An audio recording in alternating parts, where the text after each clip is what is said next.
Muy buenas noches a todos. Muchísimas gracias por estar aquí. Nos da mucho gusto compartir este espacio del Diplomado de Vivienda Colectiva, coordinado por Graciano Brau. Y pues muchísimas gracias por invitar en esta ocasión al maestro arquitecto Eduardo Cadaval. Estamos muy contentos de poder compartir con ustedes el conocimiento y la experiencia de este gran arquitecto. Muchas gracias por estar aquí y bienvenidos. Bueno, voy a leer una breve reseña. Cadaval Estudio opera como un laboratorio en donde la investigación forma una parte importante del proceso de diseño. El objetivo de este estudio es buscar soluciones inteligentes para muy distintas escalas de trabajo, desde proyectos de gran escala hasta pequeños edificios, desde espacios efímeros hasta fracciones de ciudad, desde proyectos de gran envergadura hasta pequeñas intervenciones de ajustados presupuestos. Eduardo Cadaval es arquitecto por la Universidad Nacional Autónoma de México con mención de mérito y obtuvo el máster de diseño y planeamiento urbano de la Universidad de Harvard. Fundó su primera oficina en Nueva York y posteriormente se trasladó a Barcelona y abrió una oficina satélite en la Ciudad de México. Su trabajo ha obtenido múltiples premios a nivel internacional, incluyendo, entre otros, Premio Bauwelt Múnich, el Premio Jóvenes Arquitectos del Colegio de Arquitectos de Cataluña, Barcelona, el Design Vanguard Award de Nueva York, la mención de Arquitectura Joven de la Bienal de Arquitectura Española en Madrid. En 2 ocasiones, la medalla de plata de la Bienal de Arquitectura Mexicana en la Ciudad de México, el premio de la Bienal de Arquitectura Iberoamericana en Cádiz, el premio FAD Internacional en Barcelona, el premio Spotlight en Houston, el premio Emerging Voices de la Architectural League de Nueva York. El trabajo de Cadaval ha sido seleccionado en múltiples exposiciones en Europa, Asia y América, incluyendo la selección oficial de la Bienal de Arquitectura de Venecia, la Bienal Bárbara Capuchín y las Bienales de Arquitectura de España, México e Iberoamérica. Sus proyectos han sido publicados ampliamente a nivel mundial en más de 300 medios especializados de gran prestigio en más de 30 países, entre ellos algunos de los periódicos nacionales y globales de mayor circulación e influencia, como The New York Times, The Financial Times, Il Corriere della Sera, El Clarín, Reforma, Mercurio, La Vanguardia y El País. Paralelamente a su práctica profesional, Eduardo Cadaval es profesor asociado de la Escuela Técnica Superior de Arquitectura de Barcelona. Ha sido profesor invitado de la Universidad de Pensilvania, del programa Barcelona de la Universidad de Calgary, del Boston Architectural Center, del programa Career Discovery de Harvard. Ha participado como jurado invitado en distintas universidades de Estados Unidos, México y Europa, incluyendo, entre otras, Harvard, MIT, la Universidad de Pensilvania, EPF Lausanne. Eduardo Cadaval ha sido considerado por la revista Wallpaper de Londres como uno de los mejores arquitectos jóvenes del mundo. Architectural Record de Nueva York consideró su trabajo como uno de los 10 más vanguardistas del programa internacional. Entonces, para nosotros es un gran honor tenerlo aquí en SARC y muy bienvenido seas. Gracias. Necesito usar. ¿Lo ponen online? Entonces sí lo necesito, ¿no? Ok. Bueno, muchas gracias por la invitación. Es increíble siempre venir a Guadalajara a comer rico, ver culturas y edificios interesantes. Quisiera explicar primero esto en específico a los estudiantes de las posturas distintas en las que yo siempre he trabajado, ¿no? Y nos sentimos más cómodos con el electrocardiograma de abajo. La idea de, estamos bastante en contra de pensar que un proyecto se hace con un croquis genial en una servilleta y que luego ese croquis se puede dar a un colaborador y se construye. Intentamos poner la misma cantidad de energía a todas las etapas del proyecto, al diseño conceptual, al anteproyecto, al ejecutivo y también a la obra. Es algo que particularmente en México existe mucha libertad para participar en ella. Este es un mapamundi de los proyectos que hemos hecho. He tenido el privilegio de tener una oficina binacional en Barcelona y en la Ciudad de México y de trabajar en distintas partes del mundo. Hasta el momento todavía gana Europa, y en lo que tienen los círculos negros son las obras construidas. Y me gusta enseñarlo porque somos una oficina muy concentrada en intentar hacer proyectos que se construyan, no tanto hacer proyectos utópicos. Bueno, y estas son las categorías de los distintos proyectos. Antes de saltar, quisiera también explicar que el diseño está en todas las etapas o en todos los ámbitos de la arquitectura. Hacemos proyectos de escala urbana, de urbanismo, de parques, de urbanización de calles, de espacios públicos, y también hacemos proyectos públicos efímeros. Trabajamos en muchas exposiciones. Esto es una exposición en Madrid, en la Casa de la Moneda, Barcelona. Esto es la Bienal de Venecia y esto es un pabellón efímero que hicimos en el Palau Robert en Barcelona también. Tenemos esas dos escalas y luego tenemos dos escalas en las que un ámbito en el que trabajamos constantemente, que es el de la vivienda, y la vivienda la trabajamos en dos escalas: la escala de vivienda unifamiliar y la escala de los edificios. La vivienda unifamiliar, si avanza esto, a ver, no sé si se trabó, pero sí, ¿alguien lo puede checar? Y yo mientras hablo, no, porque no está avanzando, creo. A ver.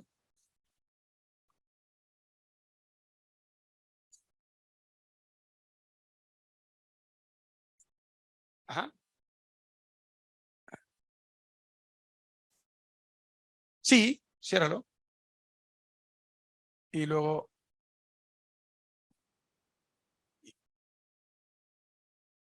Y si no, sobre esto vamos bajando.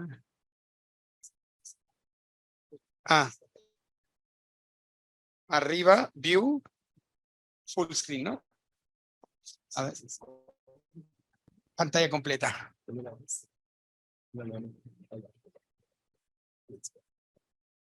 Ahí está. Y ahora bajamos. Sí, perfecto. Lo que llamo pequeños paraísos, he tenido la suerte de trabajar en lugares increíbles. Esta es una casa que hicimos en los Pirineos y no les estoy enseñando una vista de una montaña. La cubierta que aquí está en primer plano es nuestro sitio. Y entonces son lugares en donde con los cuales hagas muy pocas cosas, puedes conseguir resultados increíbles, pero que siento que tienen que ver más con el lugar donde está y con una cierta sensibilidad para responder a él que con los proyectos en específico. Hemos hecho una gran cantidad de casas y de vivienda residencial y hemos aprendido aquí la escala y lo que importa del individuo, ¿no? Ha sido como estos ámbitos de trabajo. Y también nos ha permitido trabajar en distintas partes del mundo. Les acabo de enseñar casas entre España, México y Francia. Esta es una casa que estamos construyendo en Estados Unidos. Esto es también Barcelona, Valle de Bravo, Menorca. En fin, les voy a enseñar solo una vivienda y no les voy a enseñar la vivienda, sino porque creo que es la vivienda donde mejor puedo explicar nuestro método de trabajo. Y eso para ver si les puede servir algo de ustedes y verán que no es muy distinto del trabajo que pueden hacer aquí en la escuela cuando trabajan de diseño. Esta es una casa que está en el Port de la Selva, en la frontera entre Francia y España. La montaña de la derecha es España, y donde está el cursor es Portbou, es Francia, donde está enterrado Walter Benjamin. Y lo primero, y esto creo que me lo van a entender toda la gente que se dedica a diseñar, es nosotros, creo que los arquitectos, bueno, seguro todos nos hemos enfrentado a que la idea del proyecto se nos ocurre una noche antes de la entrega, ¿no? Yo tengo una hipótesis sobre eso. Yo llevo 18 años dando clases en la ETSAP de Barcelona, y mi hipótesis es que la creatividad nos expone a nuestras áreas de mayor sensibilidad y por lo tanto nos expone a nuestra fragilidad. Y como nos expone a nuestra fragilidad, nosotros mismos le vamos poniendo capas y capas y capas, o intentamos rehuir de ese ejercicio hasta que no nos queda otra. Es decir, tenemos entrega el día siguiente y pues ni modo, se me tiene que ocurrir algo la noche anterior. Lo que nosotros intentamos hacer en el despacho es trabajar con la creatividad como una forma de conocer el terreno. Y por lo tanto, en cuanto nos llegue el terreno, hacemos unas exploraciones, es decir, el ejercicio de arriba es, ¿qué pasa si hacemos una casa que tenga unos espacios muy verticales, que nos permitan tener una relación con el mar, el agua y la tierra? Pues podría ser muy bonito, pero nos damos cuenta que eso, las cajas de vidrio colgadas entre muros de concreto, no nos dejarían tener espacios exteriores. Y entonces hacemos la versión de abajo, que es lo mismo, pero con unas terrazas. Luego probamos y decimos, bueno, ¿qué pasa si empezamos a explorar con terrazas y si esas terrazas se traslapan una con otra? O como el ejercicio de la parte derecha superior, en donde cada cubo, cada elemento interior tiene un espacio interior, un patio y una terraza. Un espacio interior, un patio y una terraza. ¿Qué pasa si esos cubos empiezan a girar? ¿Qué pasa si esos cubos quedan flotando en el aire? ¿Cómo abrimos esos cubos? Aquí se abren hacia su parte frontal. Aquí se abren en sus laterales y por lo tanto una mujer puede estar sentada en el sofá de su sala viendo a través del reflejo de la ventana al mar y viendo cómo está su marido cocinando en la cocina. ¿Qué pasa si estas cajas tienen unas terrazas debajo o tienen unos patios? ¿Qué pasa si esos patios son de pequeña escala y se abren hacia el mar, o si son 3 patios grandes?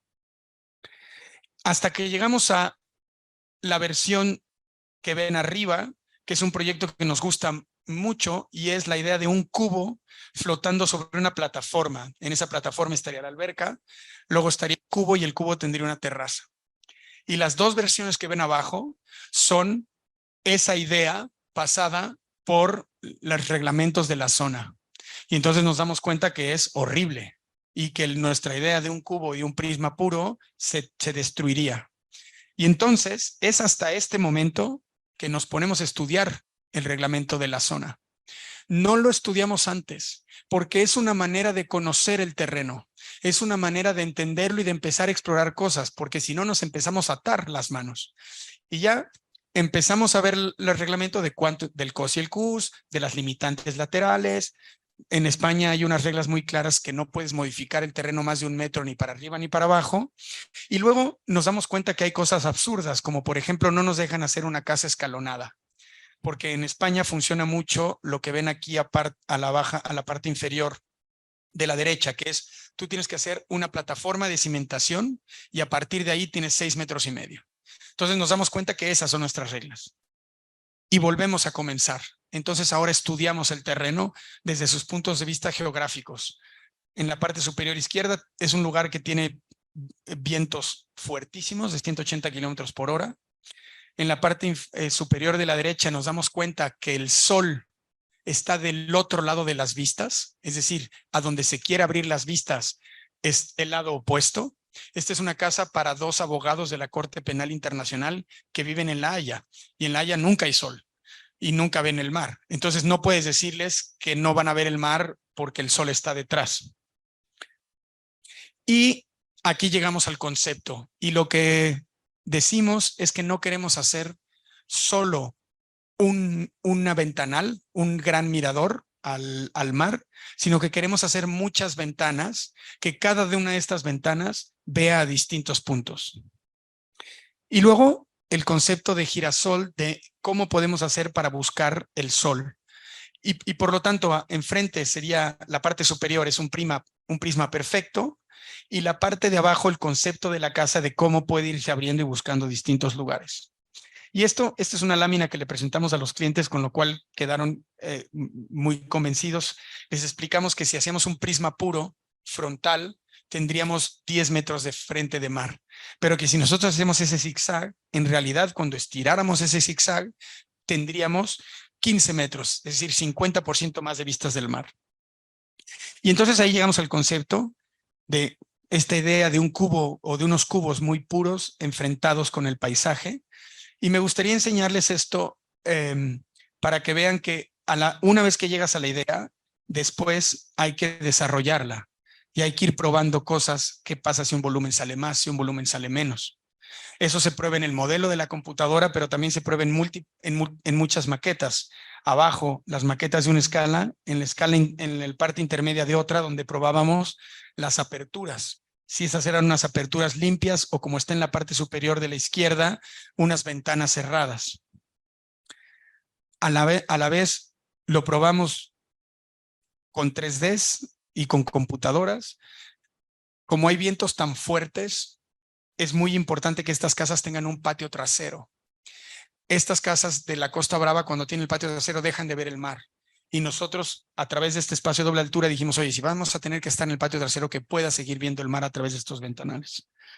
La evaluamos térmicamente, asoleamiento y sombras, y luego constructivamente llegamos a unas plantas muy sencillas. Ventilaciones cruzadas y la obra.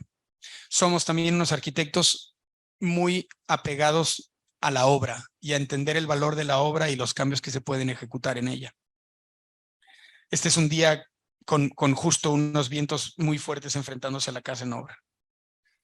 Esta es la casa terminada. No voy a explicar mucho más. Lo que quería era explicarles el proceso. Tiene cada uno de estos cubos ven a distintos sitios y te enmarcan distintas vistas.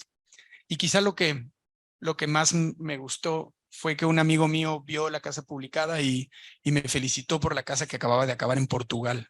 Entonces le dije, no está en Portugal, está en España, pero me sentí muy halagado porque para mí la arquitectura que más me interesa es la arquitectura que habla portugués, ¿no? La arquitectura portuguesa y la arquitectura brasileña, más diáfana, no recayendo en materiales tan caros, sino en materiales sencillos y composiciones geométricas. Les voy a enseñar ahora, ya entrando en materia, el trabajo que hemos hecho de vivienda plurifamiliar. Es una exploración. Le explicaba ahora a Álvaro que nosotros empezamos a hacer casas y cuando empiezas a hacer casas, la gente te empieza a conocer por casas y te empieza a pedir casas. Y nosotros no queríamos quedarnos atados en las casas. Renunciamos a hacer varios encargos de casas y empezamos a hacer concursos y a buscar proyectos. Este es un ejercicio de vivienda con pura madera en Sabadell. Este es un edificio de vivienda social en Barcelona, otro edificio de vivienda social en Badía del Vallés. Y les enseño el primer proyecto, les estoy enseñando casi las láminas que presentamos al concurso para que lo entiendan, para que vean el proceso. Esto es un edificio, es una torre de vivienda plurifamiliar. Fue un concurso en donde nos invitaron y es en Polanco, en la Ciudad de México, es una zona residencial. Este es el terreno, entender la iluminación, entender a nuestros vecinos, cuáles eran las oportunidades y problemas. En verde, lo que eran los espacios públicos. En rojo, un edificio muy alto. En amarillo o naranja, un edificio que era probable que cambiara. Y aquí empezamos a estudiar esquemas para el terreno, ¿no? Es decir, ¿qué pasa? Cada uno de esos cubos es una unidad, un departamento. ¿Qué pasa si hacemos 4 torres, 4 unidades pegadas y tienen frontal y trasero?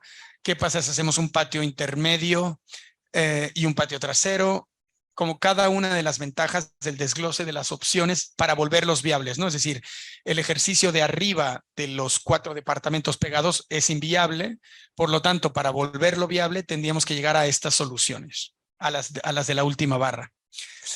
Y luego estas decisiones las empezamos a enfrentar contra el terreno y contra nuestras opciones, y llegamos a las propuestas de abajo de ver qué pasaba si construíamos 4 torres. Esas 4 torres, después vimos que como teníamos un vecino muy claro arriba, muy fuerte, era mejor hacer un trabajo en C. Ese trabajo en C nos permitiría maximizar ventilaciones y visuales. Y esta C, cómo se podía partir en estas 4 torres independientes. Este es el plan maestro con los usos de suelo, la planta de techos y luego la planta de cada uno de los departamentos. Son departamentos muy grandes porque Polanco tiene un reglamento que no puede haber departamentos menores de 150 metros cuadrados, lo cual es un poco un crimen, la verdad, porque Polanco es una zona, es una manera de preservar o mantener, ¿cómo se dice? Perpetrar la desigualdad, ¿no? Porque es decir, es una zona que tiene todos los equipamientos y que entonces los propios ricos dicen, aquí no me traigas chusma, que viva en departamentos chiquitos, tráeme puros departamentos grandes y la ley no te permite hacer menores, ¿no? Entonces, son 4 unidades con espacios públicos muy abiertos, ahí creo que se ven, ¿no? Donde no hay densidad de muros, y con todas ventilaciones cruzadas. Ahora iremos viendo, estas son las distintas plantas. Y luego una cosa para la gente que haga diseño de edificios, de vivienda plurifamiliar, esta planta es importantísima. Lamentablemente, ¿eh? Pero es lo que te dicta el edificio. Y es en el momento, hasta hace poco, no sé cuál es el reglamento de construcción en Guadalajara, el reglamento de construcción en la Ciudad de México hasta hace poco te obligaba a tener 1.5 lugares de estacionamiento para un departamento de 90 metros cuadrados. Y 1.5 es una estupidez porque no tienes medio coche, ¿no? Ahora han cambiado y ya ahora hay un máximo de número de estacionamientos, pero cuando te piden los estacionamientos, lo primero que tienes que hacer es diseñar tu planta y a la par bajar a tu planta de estacionamientos para bajar las columnas. Porque si no, cuando subas esas columnas te va a destrozar tus espacios. Entonces es un trabajo que tienes que hacer paralelo como entre ingeniería y arquitectura. Estas son las fachadas. Es un edificio tremendamente sencillo, una retícula de concreto, una batalla con los desarrolladores para que nos dejaran remeter. Si se fijan ahí en las sombras, nosotros intentamos tener unas terrazas y unos balcones generosos y claro, ellos peleaban cada uno de estos metros porque eran metros no vendibles. Hay que entender las lógicas de los desarrolladores, pero también llega a ser muy cansado. Esto es cada uno, una vez que presentamos la torre, luego presentamos cada uno de los prototipos y cada uno de los prototipos en sus zonas de agua que fueran eficientes, en sus circulaciones, y como por ejemplo el departamento de la derecha tenía muy pocas áreas vestibuladas o de desperdicio de circulaciones. Aquí está evaluado, ¿no? Por ejemplo, solo tiene ese pasillo y el resto en realidad todas las circulaciones suceden en espacios interiores. Esto se las tendrán en la presentación, pueden estudiar las plantas luego con detalle. Y algo que nosotros siempre hacemos es que presentamos los concursos y presentamos una sección constructiva. Es decir, intentamos probarle a los desarrolladores que sabemos cómo construirlo. Y este fue el primer edificio que construimos de ese tamaño, pero hicimos un esfuerzo por decir, oye, hablamos con nuestros ingenieros y demás y decirles todo el esquema que ven allí, sabemos cómo construirlo y cómo meterlo en presupuesto. Y este fue un esquema de desarrollo de cómo se construiría el edificio, que formó parte del concurso también. Te piden, en muchos casos, como vieron, las plantas de los acabados, para ellos poder evaluar y hacer sus costos para ver si te contratan o no. No solo te contratan en base al proyecto, sino en cuánto les va a costar la obra. Y estos son los renders del proyecto con las 4 torres. Esta era la idea, ¿no? Una retícula de concreto, unas plantas abiertas con unas cocinas, con unas puertas correderas que se podían abrir y cerrar, una terraza pública, y esta era como la imagen urbana. Comenzó la obra. En obras de esta escala, es una obra de 15,000 metros cuadrados, tienes muy poco margen de maniobra, puedes cambiar muy pocas cosas porque es muy caro. Y ahí entiendes un poco, fue bastante impresionante para nosotros como arquitectos empezar a trabajar con esta escala. Era una escala nueva para nosotros, ya habíamos hecho bastantes casas y era un mundo nuevo. Nuestras grandes terrazas las perdimos, pero por lo menos logramos mantener la retícula de concreto y que pudiera tener unos jardines verticales. Y este es el edificio construido. Es un edificio muy sincero en el sentido que es una retícula de concreto, unos muros macizos en negro y unos ventanales y las jardineras.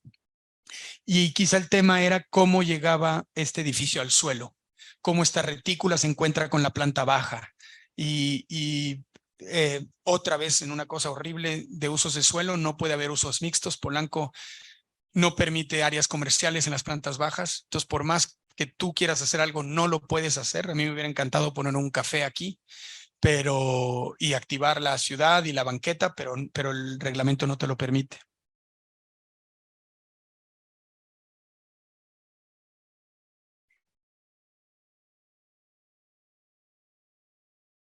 Intentamos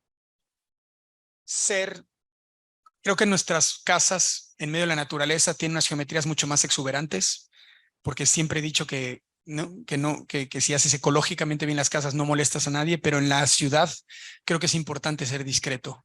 La ciudad está hecha de pequeños tabiques. Oriol Bohigas no, Josep Bohigas, su hijo, dijo que si la ciudad es una paella, la vivienda es el arroz, ¿no? Y entonces el arroz se nota, pero no puede haber camarones y calamares o salchichas cada 3 minutos, ¿no? Entonces creo que la vivienda tiene que ser también un ejercicio de una cierta discreción.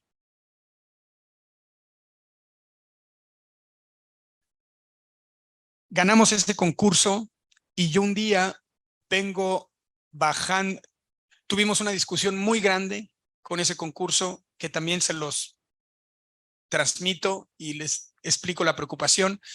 Nos pedían que quitáramos 1 metro a los cuartos de servicio para dárselo al walk-in closet de la habitación principal. Entonces yo les decía, ¿pero qué no saben que en México la revolución va a empezar por ahí, por los cuartos de servicio? Porque la gente va a empezar a no soportar tanta desigualdad, ¿no? Y entonces era una empresa muy grande. Marnos está haciendo unos servicios aquí, todo el mundo estaba muy asustado, los directores generales, y los directores generales son tan buenos en su trabajo como yo en el mío, y por lo tanto siempre he hablado con ellos de tú a tú. Entonces pedí una junta con ellos y llegamos a un acuerdo de que no nos volverían a invitar a un proyecto que necesitara cuartos de servicio, que nosotros haríamos departamentos que no tuvieran cuartos de servicio para no participar de ello. Llegamos a ese acuerdo, firmamos las manos y un día nos damos la mano. Y un día yo vengo bajando de la junta de entregar el proyecto ejecutivo y me encuentro al director general de Marnos y me dice, oye, canijo, qué mala onda que no quisiste participar en el concurso. Yo le digo, ¿qué concurso? Y entonces alguien le había dicho que no queríamos participar, alguien que le caímos mal porque habíamos puesto tantos peros con, con el proyecto anterior y con los cuadros de servicio. Y entonces me dijo, mira, nos quedan 3 semanas. Quedan 3 semanas para entregar. Invitamos a Tatiana Bilbao, a Derek Delecan, a Luis Aldrete, a MMX y a alguien más. ¿Le entras? Y yo le dije, va. Ellos llevaban, los habían invitado 2 meses antes, ¿no? Y dije, pues órale. Me dice, si le entras, le entramos. Y entonces este fue un concurso que hicimos en 3 semanas. Esto está en Polanco, muy cerca del Museo Sumaya. Entender importantísimo para su trabajo en vivienda plurifamiliar, que son las estructuras de la ciudad que existen y los equipamientos. La idea de desarrollar un corredor a lo largo del ferrocarril de Cuernavaca, ahí al lado izquierdo, al final de la imagen, estaría el Museo Sumaya y el Jumex, y cómo este corredor a través de las vías del tren. Y entonces este es nuestro terreno. Era un terreno muy grande, son 300,000 metros cuadrados de construcción.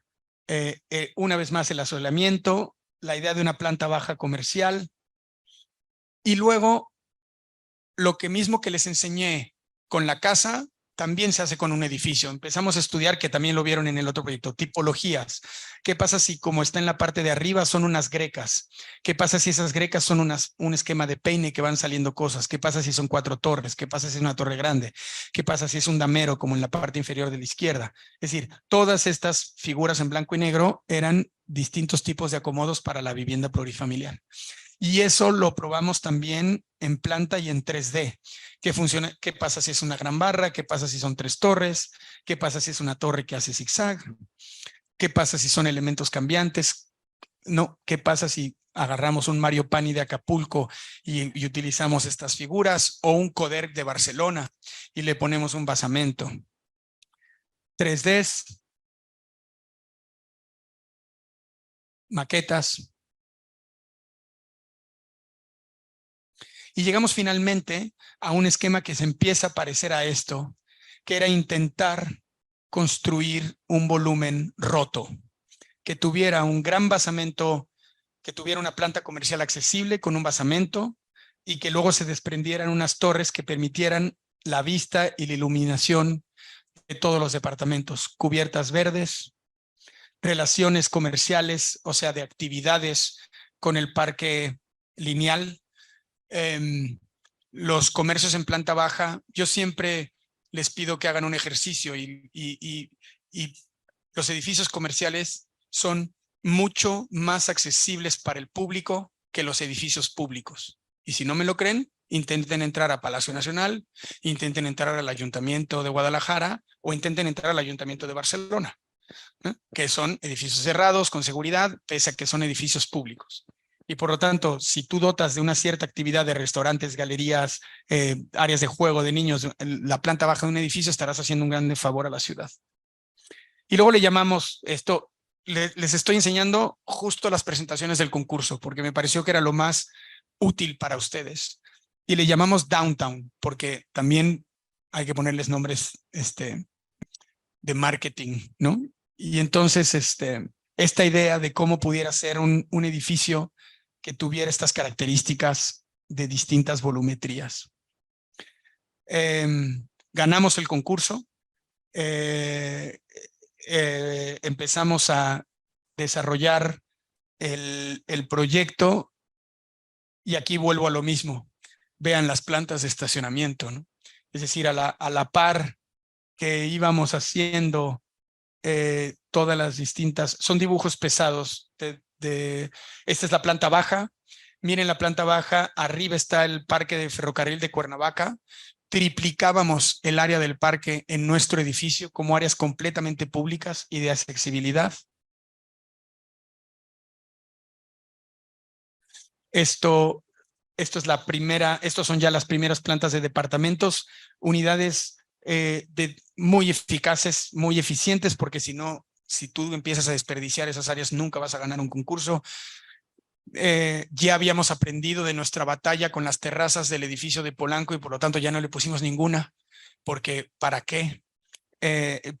Concentramos nuestras terrazas en grandes espacios públicos en las partes superiores, y luego cómo el edificio se iba abriendo.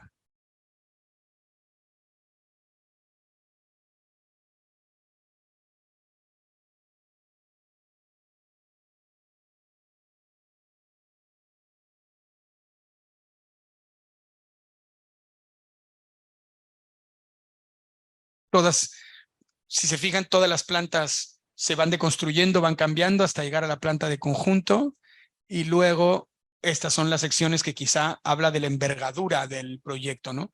Vean nada más la cantidad de lugares de estacionamiento, ¿no? Y esto era el reglamento traspasado, es decir, si tú tienes 300 departamentos, pues necesitas 400 lugares, 450 lugares de estacionamiento para cumplir con la ley.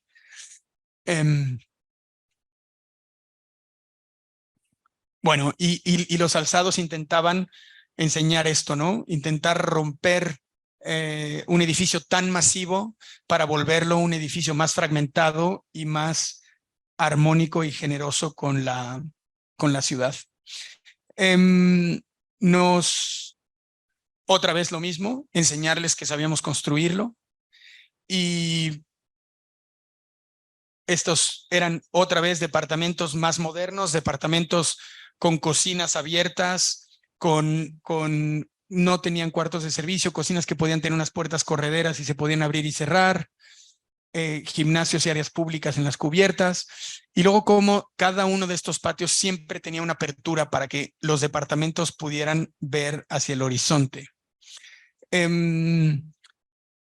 Ganamos el concurso y luego nos empezaron a pedir cambios y nos empezaron a pedir cuartos de servicio, y nosotros les empezamos a decir que no habíamos pactado eso, y empezamos a pelear por nuestro proyecto hasta que llegamos a un acuerdo en donde ellos nos dijeron que, bueno, llegamos a un acuerdo final en donde ellos nos pagaban hasta donde habíamos trabajado, y la parte más importante y donde fueron bastante generosos es que no utilizaría nuestro proyecto, porque a mí me daba miedo que lo agarraran y lo destruyeran y alguien dijera, oye, ve el espantoso edificio que hizo Eduardo, ¿no? Que de hecho el edificio construido lo pueden buscar en internet, creo que es un edificio durísimo con la ciudad, y hay gente que me ha dicho que sí era mío, ¿no? Y en realidad es un edificio que hizo Javier Sánchez, tremendamente masivo. Creo que lo pueden, o sea, si ponen Marnos Javier Sánchez, aparecerá y lo pueden ver. Pero bueno, a veces es mejor, esto, tablas de áreas construidas, de eficiencia, de circulaciones, tienes que a la par de, miren esto, o sea, esto es la parte de la presentación del proyecto. Y hubo gente que solo se interesó en esto, que cuando llegamos a este punto, todo lo anterior no le importaba siempre y cuando los números cuadraran aquí. Les voy a presentar 3 edificios construidos, y con eso concluyo, de 3 distintas características, creo yo. Este es un edificio de uso mixto, de vivienda, comercio en planta baja y oficinas en primer nivel en la colonia Roma, en la Ciudad de México. En realidad parece un edificio, pero como pueden ver ahí, eran 3 edificios juntos que tenían una fachada unitaria y que ahí se ve normal, pero cuando nos entregaron el levantamiento, así está el edificio, totalmente chueco, ¿no? Para un lado y para el otro, vean la parte de arriba, ¿no? De la cornisa. Y entonces el gran esfuerzo del proyecto, bueno, estas eran las 3 plantas, y el gran esfuerzo del proyecto era, el edificio está inclinado porque tenía su centro de carga, su centroide de carga en la esquina trasera. Esos, si van a la Ciudad de México como, bueno, no sé si lo sepan o no, pero está construido en un antiguo lago, y como está construido en un antiguo lago, ese antiguo lago se chupó, es un lodo, las presiones de los edificios o los pesos de los edificios hacen que los edificios se hundan, y los edificios y la presión sale por donde es más fácil, y por lo tanto donde es más fácil salir es en las esquinas, porque hay edificios. Entonces las esquinas de las calles están más levantadas y los edificios tienden a inclinarse para la parte trasera. Entonces nosotros teníamos que el edificio ya no lo puedes corregir, pero no puedes permitir que se siga hundiendo en su vértice trasero, porque tarde o temprano se va a romper, se va a colapsar. Y entonces el ejercicio que tienes que hacer es recuperar que el centro de carga, pasarlo del final al centro. Y eso es lo que hace este proyecto. Este edificio vacía 2 patios para regresar y lo que nos dice la ciudad es que, ok, nosotros no podemos agregar metros cuadrados de construcción, pero los metros que saquemos de los dos patios los podemos agregar en una tercera planta, siempre y cuando esté remetida y no se vea. Y este es el programa, es un programa que tampoco se permitía en la Ciudad de México y que tiene una gran valentía. Este proyecto, su mayor valor, creo que no es el arquitectónico o no es el del diseño arquitectónico, sino el total, que es que para argumentar un edificio de uso mixto, lo que dijeron los desarrolladores, que es Reurbano, grandes amigos nuestros, utilizaron usos adquiridos. Entonces dijeron, oye, no, ahí ya había locales comerciales, nada más los estoy respetando y los estoy dejando. O sea, en planta baja tiene locales comerciales, en primera planta oficinas y los siguientes 2 niveles vivienda. Todo esto con la misma envolvente. Y aquí está la gran operación. Vaciar ese patio con 2 grandes muros de concreto que vuelven el centro de carga al centro del espacio. Y así fuimos vaciando y manteniendo cosas en obra hasta llegar a este tipo de imágenes. Es un edificio que se hizo mucho en obra, que se nos fue acabando el presupuesto. Toda la duela que ven en la parte inferior es duela recuperada de las distintas partes, entonces donde la utilizamos toda, hasta que se nos acabara. Y por fuera es un edificio en donde no se ve ningún cambio, en donde no sentíamos la obsesión de decir que aquí había un edificio nuevo. No pasa nada. Si el edificio está bien, si urbanamente funciona, no hace falta gritar que es un edificio nuevo. Y por dentro es un edificio vaciado y limpiado, en donde se expone el tabique. Esto es una oficina de arquitectos, es una oficina de conservas ecológicas, esto es una casa, en la planta baja una tienda de bicicletas y una miscelánea que tuvieron a bien mantener en el edificio. Esta miscelánea, que es la tienda más activa de todo el edificio, tiene una renta subsidiada por los otros locales para que no hubiera desplazamiento. Era la única tienda existente en el edificio. Todo el resto estaba abandonado. Y entonces lo que estaba en la esquina, en la mayor esquina, eso sí no lograron aguantar los desarrolladores. En la esquina ahora hay un restaurante Eno de Enrique Olvera, pero este está justo al lado. Este es el restaurante Eno. Y este es el edificio. A 2 cuadras de este edificio, algo que también es muy probable que les toque si trabajan con vivienda plurifamiliar, es trabajar en contextos históricos, en donde tienes que mantener parte de las casas o parte de las edificaciones. Esto era una casa abandonada también en la colonia Roma. Esta era la condición existente. Y donde en el lado izquierdo está el edificio. En los reglamentos de preservación de la Ciudad de México y de la colonia Roma, y supongo que de aquí también, te piden que mantengas la primer crujía y luego puedes tirar toda la parte trasera y hacer una torre. Nosotros creíamos que eso no tenía sentido, que si nosotros íbamos a trabajar con la vivienda deberíamos mantenerla en su esencia. Y por lo tanto mantuvimos el 94% de la casa y luego la parte de atrás la agregamos con la idea de que alguien que no fuera arquitecto no notara la diferencia entre lo que era nuevo y lo que era viejo. Y luego le agregamos dos plantas de niveles, pero la primera, estos son los primeros esquemas. La primera está remitida, ahora se las explicaré. Y esta es una maqueta real, esta es una maqueta del proyecto de cómo para mantener el 94% de la casa, todos los departamentos tenían que ser diferentes, porque no podíamos responder con un departamento homogéneo. Todos son de distintas medidas y todos ocupan distintos espacios. Y al final, este es el esquema que repite, digamos, el primer patio, bueno, ahora lo verán.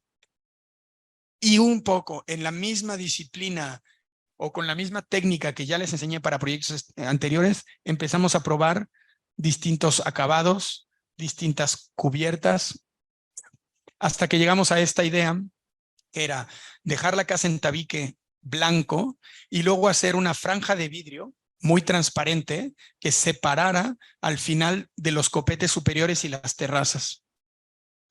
Este es el diagrama de actividad pública del edificio y este es el edificio construido. Ahí pueden ver los dos patios, la franja de vidrio y los desarrolladores. Nosotros queríamos cubiertas inclinadas. Los desarrolladores o de urbano querían terrazas porque querían que la gente los pudiera utilizar y vender. Entonces llegamos a un acuerdo intermedio que era la mitad eran cubiertas inclinadas y la mitad eran terrazas. En la imagen de la derecha pueden ver la casa antigua, se ve en el tabique viejo, todos los elementos aplanados que ven, la retícula aplanada es la nueva retícula estructural que hace que el edificio se pueda sostener. Y esta es la parte nueva. Alguien que no es arquitecto, siento que no se daría cuenta, que no vería automáticamente la diferencia entre una parte y la otra. Por fuera, el edificio prácticamente no se ve, se prima la fachada de la casa que se limpió y se dejó tal cual. Y luego, cómo la reconfiguración de los espacios permite imágenes como la que están viendo, que es en donde antes había un cuarto, ahora pasa una escalera. Y como es una escalera, pues quizá no necesita ventana y puede ser abierta. Esta ventana, esta escalera, lo que ven atrás son dos biombos de instalaciones que le hicimos este acordeón que se puede abrir para que lo puedan revisar. Y luego estos son algunos de los departamentos. Este es un departamento donde nosotros también diseñamos los interiores. Está en la parte trasera. Tiene una doble altura. Este es el departamento frontal de la fachada. Otro departamento en la parte trasera. En la parte intermedia con un cubo de luz que da un patio superior. Y esta imagen con la que termino de explicarles este proyecto es quizá la que para mí suma la esencia del proyecto, ¿no? Que es la parte vieja abajo mantenida, la cornisa, un detalle muy trabajado en el trabajo de la estructura para tener unas columnas muy ligeras que también nos sirven para tomar las ventanas y también cómo se rompe la esquina. Es decir, la esquina se rompe con un trabajo estructural que intenta evitar una columna mucho más gorda. Y este es el último proyecto que les enseño con la idea de que podamos, si quieren, tener una conversación. Es un edificio que creo que fueron algunos de ustedes en Bucareli. Y les enseño esta imagen de Reforma porque el ejercicio de Bucareli es un ejercicio por trabajar con las partes traseras de Reforma, con los labios de Reforma, que le explicaba Laura. Es decir, Reforma ya sabemos que van a llegar los grandes capitales y los grandes arquitectos a desarrollarla y hacer unas grandes torres. Pero ¿qué va a pasar con las partes traseras si no las cuidamos? Y entonces ahí es un ejercicio de nosotros y Reurbano de ver qué pasaba con las colonias aledañas y llegamos a este plan maestro que es en la parte superior es el Monumento a la Revolución, Reforma, Bucareli y el Dondé, ¿no? Y esto es luego un estudio de todas las edificaciones que existen en la zona y los terrenos en azul que tenían potencialidad de desarrollarse. El que les voy a enseñar está en el centro, aquí. Aquí. Esto es la Secretaría de Gobernación y eso es el reloj chino de Bucareli. Entonces, les explico esto porque ahí sí teníamos nosotros una gran responsabilidad por la zona, ¿no? Estas son las amenidades que tiene toda la zona en un radio de 5 minutos y de 10 minutos caminando. Es importantísimo que zonas que tienen tantos equipamientos se densifiquen, porque significa que más gente va a tener acceso a todos esos equipamientos que son de uso público. Y aquí están las primeras exploraciones que lo pueden ver ahí. Y este es el concepto, ¿no? En el número 1 está el macizo de lo que se nos permitía construir. ¿Qué pasaba si le quitábamos un patio trasero que se necesitaba para poder ventilarse la parte trasera? 2 patios intermedios. En el número 4 ven la planta baja comercial.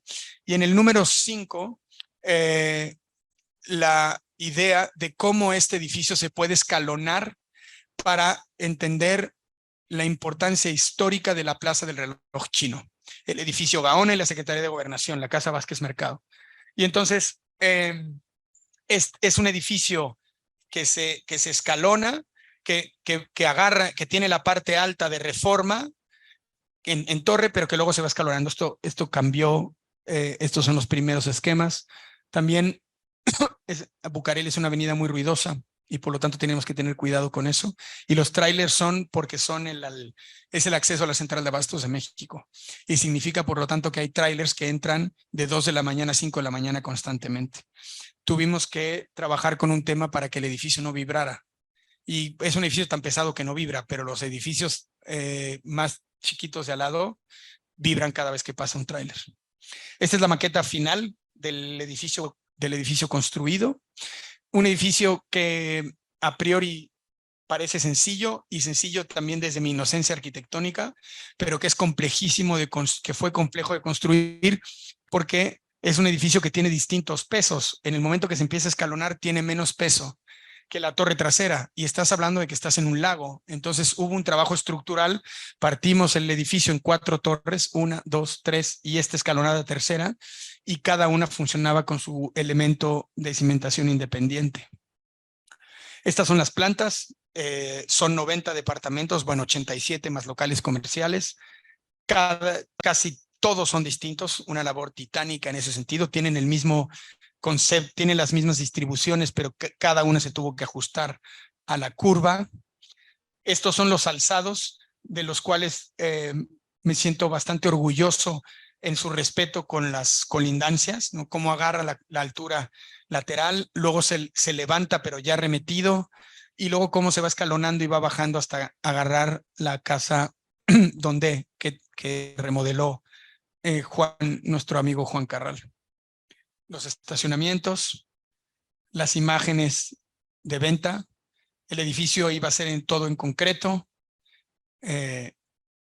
y luego hicimos la obra y cuando teníamos la estructura ya no había dinero para que todo fuera en concreto, y entonces está hecho con bloc de cemento y las particiones, estos son, luego este escalonamiento que tiene estas grandes aperturas cuadradas en cada una de las esquinas, y este es el edificio terminado, tiene esta calle interior que se abre hacia la ciudad, que es para uso de todos los vecinos.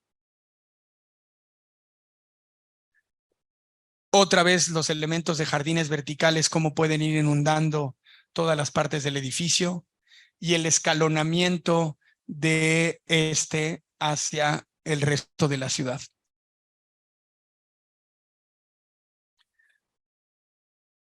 Terrazas, jardines, transparencia, el respeto y el ajuste de la escala hacia la Plaza del Reloj Chino, donde ven la bandera de México, es la Secretaría de Gobernación.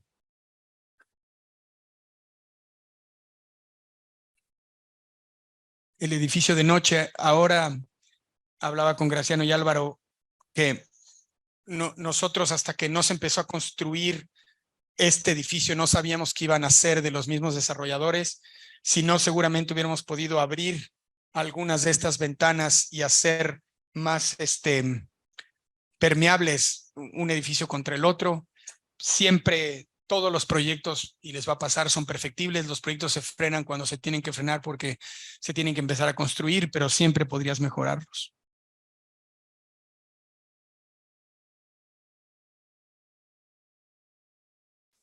La calle, la casa vecina, la entrada, una construcción muy sencilla, muy austera, el edificio que se va escalonando para encontrarse con la calle, las terrazas que tienen todos los departamentos y el edificio contra el resto de la ciudad, y también un edificio muy cerca del centro histórico, ¿no? Lo que ven ahí encendido es la Torre Latinoamericana, y la idea de poder volver a dotar al centro de vivienda. Son viviendas de muy distintas escalas. Hay departamentos de 40 metros cuadrados, de 50, de 70 y por lo tanto, y también hay unos de 120, por lo tanto, con una idea de que puede haber una cierta diversidad de usuarios. Gracias.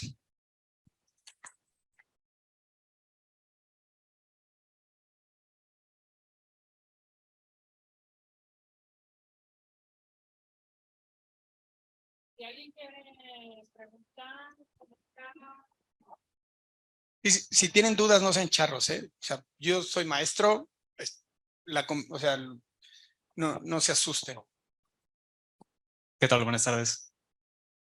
Creo que lo que quisiera preguntar es, en todo este proceso que nos dices de que van generando todas estas ideas al principio, ¿no? Que dices, ¿qué pasa si fuera de esta manera? ¿Qué pasa si fuera de esta otra manera? Una vez que generan, pues todo este conjunto, no sé cuántas ideas puedan ser, ¿bajo qué criterios las juzgas y cómo es que decides en una para continuarla? Ok, buenísima pregunta. En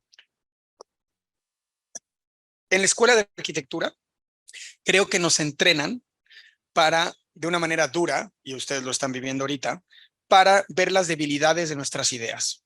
Entonces, seguro les ha pasado 500 veces que la noche anterior de que le van a presentar una idea a su maestro dicen, lo voy a volver loco, le va a encantar. Mis compañeros van a pensar que soy un genio. Y llegan y su maestro les dice, esto no funciona por esto y esto. Y te enojas y, bueno, o te frustras, lo que sea. Y hay algunas que son justas, otras que no te entendieron y otras que sí son ciertas, que el edificio no se abre bien hacia una calle, que no es generoso con la ventilación, que las viviendas no tienen vistas bonitas, etcétera. Entonces, ese ejercicio que haces en la escuela de arquitectura lo vas interiorizando. Y lo que creo que un arquitecto tiene que saber hacer es evaluar sus ideas y evaluar sus ideas con rigor. Porque si no, no vas a ganar un concurso. Es decir, si eres muy complaciente contigo y dices, esta agua es azul, no, es que yo digo que es azul, no, pues Eduardo, es que no es azul, no, pues que yo digo que es azul, no. Hasta que yo diga que es transparente, quizá alguien, o vamos a llegar a un acuerdo todos de que es transparente, ¿no? Entonces, cuando interiorizas esos exámenes que le vas haciendo a los proyectos, luego los vas descartando. Entonces, todas las ideas que viste son ideas muy libres. Yo a mis estudiantes muchas veces les pido que me hagan 3 opciones o 4 opciones, con la idea de quitarles de responsabilidad de una opción. Porque si es una opción, te vas trabando y te das cuenta que no, haz 4, haz 3 y una fallará en una cosa, otra en otra, otra en otra. Entonces, nosotros hacemos esas opciones muy libremente porque no tienen responsabilidad, pueden ser completamente equivocadas. Por ejemplo, yo le he presentado ideas a clientes, decir, oye, esta la descartamos porque no ventilaban los baños ni la cocina ni cumplía la ley. Y por eso la descartamos, pero la quise probar y de esto aprendimos esto. Entonces, al final, es hacer todas estas ideas, descartas, pero te vas quedando con muchas cosas en la cabeza que luego te sirven para fundirlas en el proyecto, como que uno tenía las vistas increíbles, el otro era muy bueno en su parte comercial, el otro era muy bueno con la ciudad, o hay otras que no las vas a poder usar en ese proyecto, pero que las usarás después. Me explico, el cubo blanco que les enseñé de la Casa Girasol, la construí en Malinalco, 10 años después. Me explico, y es una torre bien bonita, vertical, que tiene arriba lo que yo llamo un cuarto sin techo. No es una terraza, sino es un cuarto sin techo. Tiene ventanas, tiene muros, tiene todo. Entonces, es esto. Yo creo que es ser libre al jugar y luego ser riguroso al examinar y descartar. ¿Sí? ¿Sirve?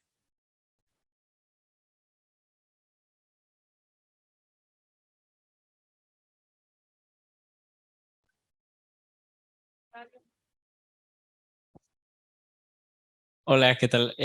A mí me gustaría, bueno, saber quiénes son algunas de personas que te inspiran a ti, otros arquitectos, arquitectas o de otras profesiones incluso también. Ok, gracias por la pregunta también. Mira, lo primero que hacemos en la oficina es buscar referencias.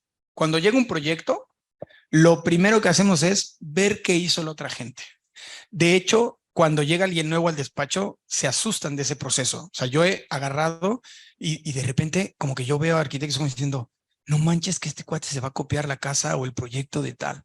Entonces les digo, espérate, tranquilo, ¿me entiendes? O sea, vamos, no se preocupen que vamos a hacer algo nuevo. O sea, que vamos a hacer algo distinto, ¿no? Y entonces, lo que hacemos en cada caso es ver lo que ha hecho otra gente. Me inspira y respeto muchísima gente. Muchísima gente porque, y eso sí creo que es importante, tener conocimiento y conocer a los arquitectos maduros, jóvenes, crecientes de todos lados, ¿no? Y saber y estar al tanto de ellos, ¿no? Entonces, más que a mí, que me inspire una figura en particular, lo que más me inspira, te decía, era o que más es la arquitectura portuguesa.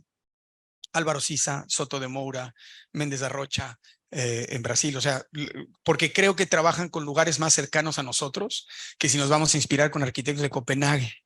¿Cómo vas a construir una cosa? No tiene nada que ver, ¿no?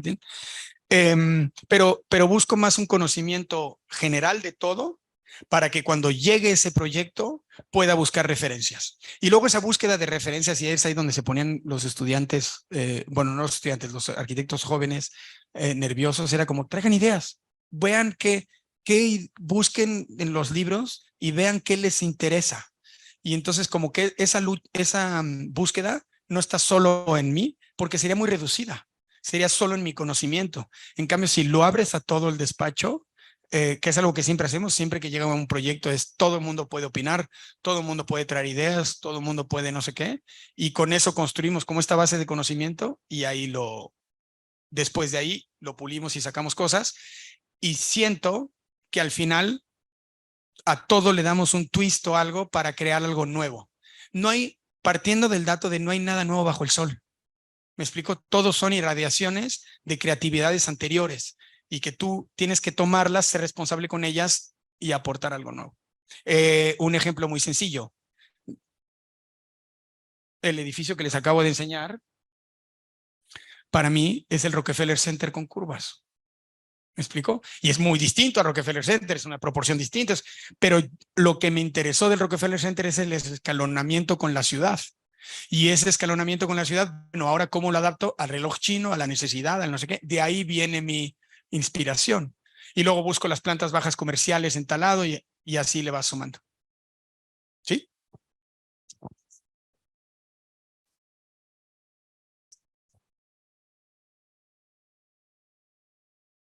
Yo quisiera saber con qué, bueno, escucho que construyes en casi todo el mundo y me gustaría saber con qué dificultades te has encontrado, porque por ejemplo hablabas de que en Polanco son 150 metros cuadrados y es vivienda pues ahora sí que para una cierta sociedad, ¿no?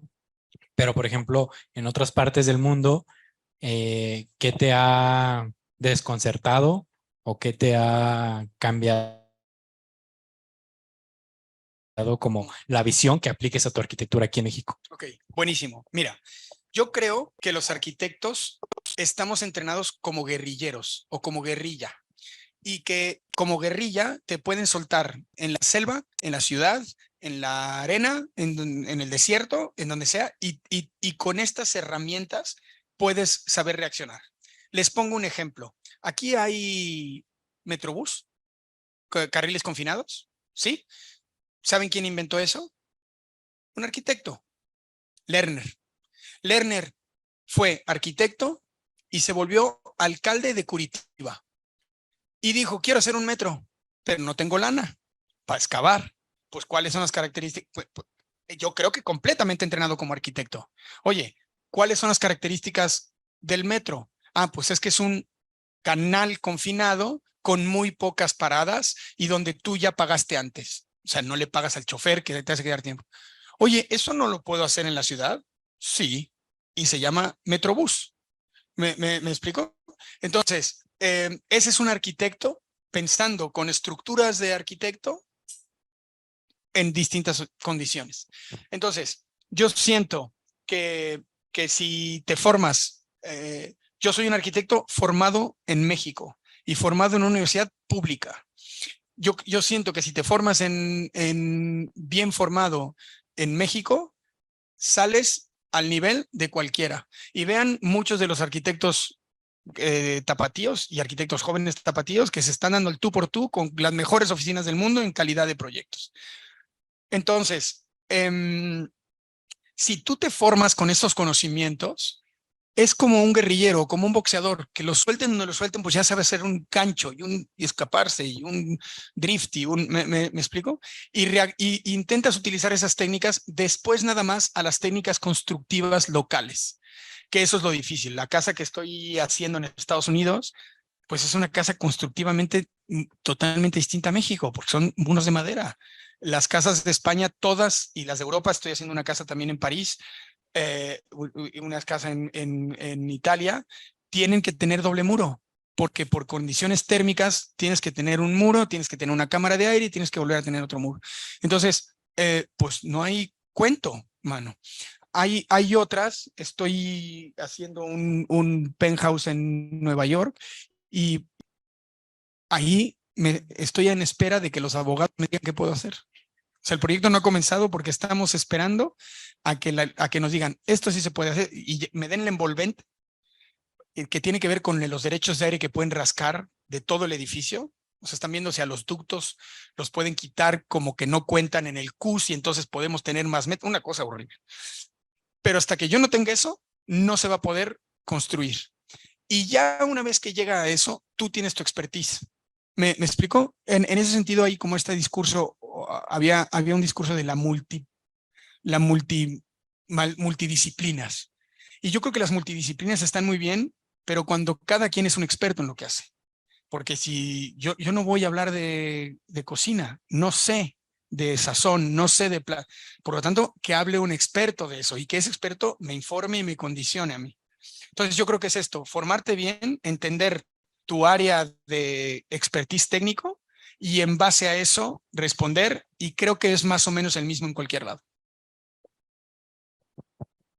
Eduardo, aprovecho para darte las gracias pues para haber aceptado nuestra invitación a inaugurar, ¿no?, esta sexta edición del diplomado, ¿no? Y me ligo a esta cuestión pues de la guerrilla, ¿no? Tú antes, cuando nos estabas explicando este proyecto gigante, pues que tuviste como unos puntos, unas opiniones diferentes respecto al desarrollador, pues te quería preguntar, al final, cuando hablamos de estos conjuntos, ¿no?, que son de una cierta forma grandes, ¿no?, y que necesitan de una inversión, digamos, bastante importante, una vez se enfrenta con esos desarrolladores, ¿no?, que para ellos a lo mejor es un proyecto de Excel, ¿no? Son números, cuántas viviendas, cuántos cajones, cuánta rentabilidad, cuántos metros cuadrados de circulación, etcétera, ¿no? Y tú hablabas de esta cuestión, pues, de esto no te lo acepto, ¿no? Entonces, muchas veces esos proyectos se convierten como en una guerra que se construye a través de batallas. ¿Cuáles batallas estás dispuesto a perder y cuáles batallas no estás dispuesto a perder? A ver, tienes que ser estratégico, completamente de acuerdo, en qué batallas. Hay unas batallas que no vas a ganar. Entonces, más allá de esas, y tú tienes que decidir si en esas vas a participar o no. Si este edificio pudo muy fácilmente haber sido dos torres cuadradas, porque son 500 veces más fáciles de construir, Oye, si a mí el desarrollador me dice, tienes que hacer dos torres de no sé cuántos niveles enfrente, pues quizá yo ahí digo, oye, yo no quiero hacer eso, yo no le quiero hacer eso a la ciudad. ¿Me entiendes? Entonces, hay unas que las del desarrollador van a ser muy claras. Metros cuadrados vendibles, también vas aprendiendo con las experiencias. Ahora Álvaro me llevaba unos con unas terrazas que yo no podía creer que existieran. Hay unos proyectos, no sé si cuando fueron a la Ciudad de México, visitaron un proyecto de Ambrosio Echegaray, precioso, que es una retícula de concreto que tiene unas terrazas enormes. Yo lo vi y les dije, ¿quién? O sea, ya ni les pregunté sobre el arquitectónico, ya sé que son unos arquitectos excelentes. Y dije, ¿quién fregado se los dejó hacer? Porque son batallas que que nunca he podido ganar. Entonces, tú tienes que tener unos ciertos límites. Privatización de la ciudad, violencia contra tu entorno cercano, tipo de vivienda que puedes hacer o no puedes hacer. Alguien pudiera decir, oye, yo no quiero hacer departamentos de 150 metros cuadrados en Polanco. Porque, entonces, oye, esa es la ley, eso es lo que hay. Creo que formamos parte de la industria de la construcción, que generamos empleos, que tampoco puedes ser arrogante y creerte una estrella arquitecto. Y decir, bueno, vamos a intentarlo hacer lo mejor posible. Y luego hay unos límites. Para nosotros fue muy claro el límite de los cuartos de servicio. En el edificio primero, en el de la retícula de Polanco, los cuartos de servicio se tuvieron que meter como bodegas en el uso de suelo, o sea, porque no cumplía el reglamento.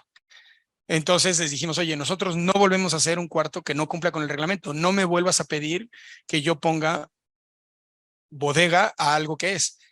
Esa batalla la pude haber peleado en la torre, no. Ya había aceptado, ya tenía un contrato firmado. Si hubiera aceptado que me demandaran y que hubiera perdido el juicio porque estaba incumpliendo no sé qué, pues lo tuve que hacer. Los arquitectos somos también figuras bastante débiles y hay que entender nuestras batallas para eso. Débiles contra el monstruo del desarrollador que te dice, esto así o así, ¿no? Entonces, yo siento que tienen que ver, para mí, hay dos factores. La ciudad y lo segundo, viviendas dignas.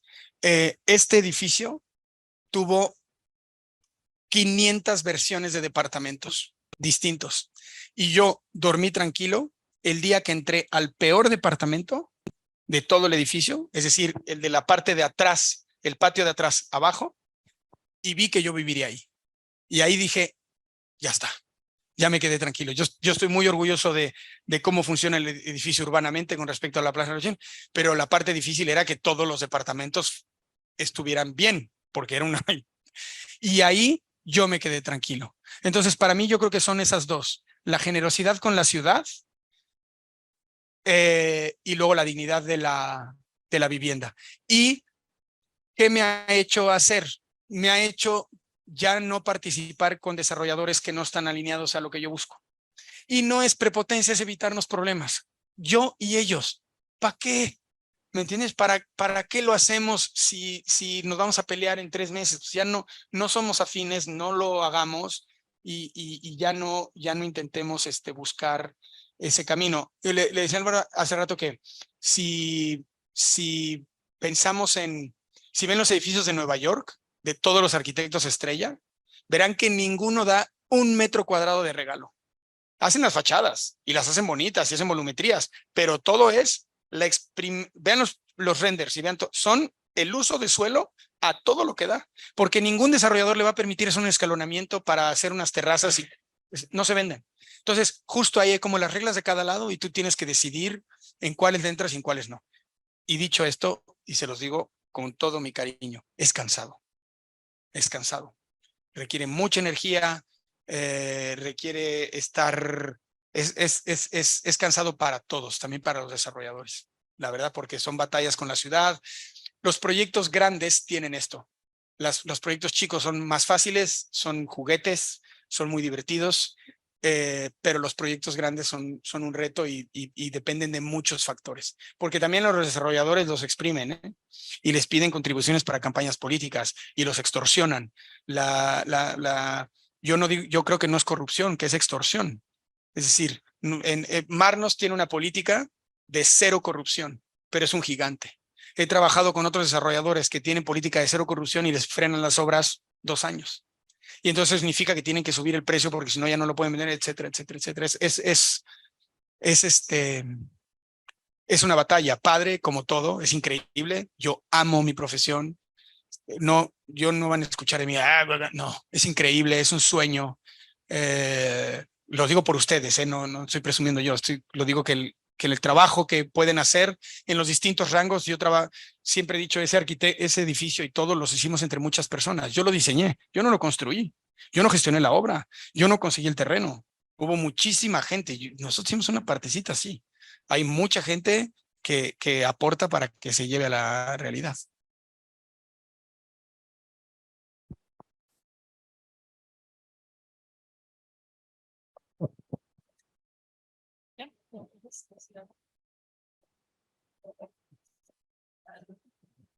Sí, nada más una.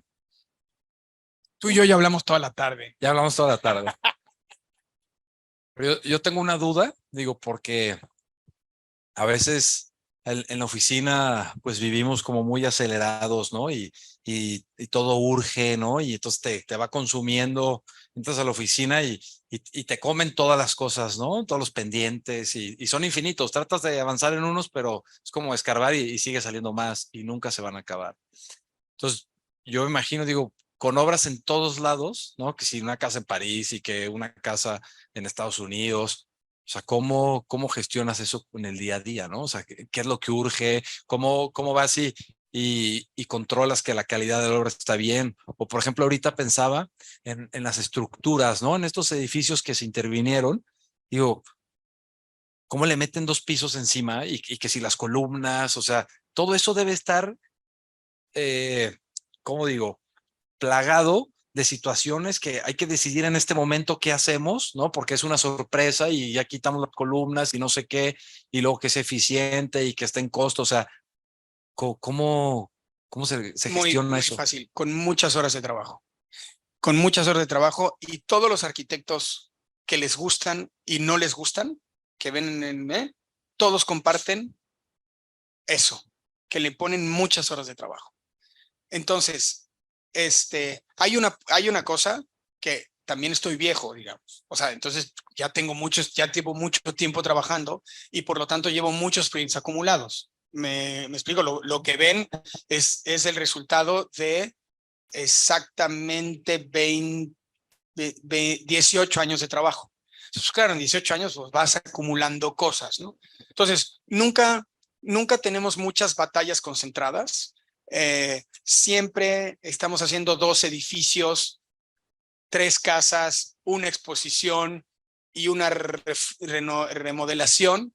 Y entonces puedes ir y luego esos tienen distintas etapas, ¿no? Nunca hacemos más de 3 ejecutivos a la vez, porque nos moriríamos. Y entonces unos están en ejecutivo, el otro está en diseño conceptual, el otro está en obra. Incluso eso nos ayuda a sobrevivir de energía, ¿no? Porque nos moriríamos con puro ejecutivo. No, hoy estás en el ejecutivo, estás harto y te vas a la obra y dices, ¡ah, qué fregón! Eso de tanto dibujo, no sé qué, ahora está volviendo un espacio. Y la adrenalina de ese espacio te regresa y con eso regresas a diseñar, porque vienes inspirado y entonces estás en esa etapa. Y luego te vas a la otra. Entonces, la constante son horas de trabajo. Es lo único que yo le pido a mis estudiantes. Yo a mis estudiantes no les pido ser talentosos. Llevo 18 años de profesor o más. No, 18 en Barcelona, como 20 años de profesor. No, todavía no tengo ningún alumno genio. No he conocido ni un alumno genio. He conocido alumnos talentosísimos, buenísimos. Y he conocido a alumnos que no tan talentosos y luego creía yo, y luego buenísimos, porque era una cuestión de su curva de tiempo y se volvieron más. Y la constante es trabajo. Si le meten horas de estudio, horas de trabajo, horas de no sé qué, pues vas resolviendo los problemas, porque si no tienes ese tiempo, las columnas de Córdoba, por ejemplo, están súper trabajadas.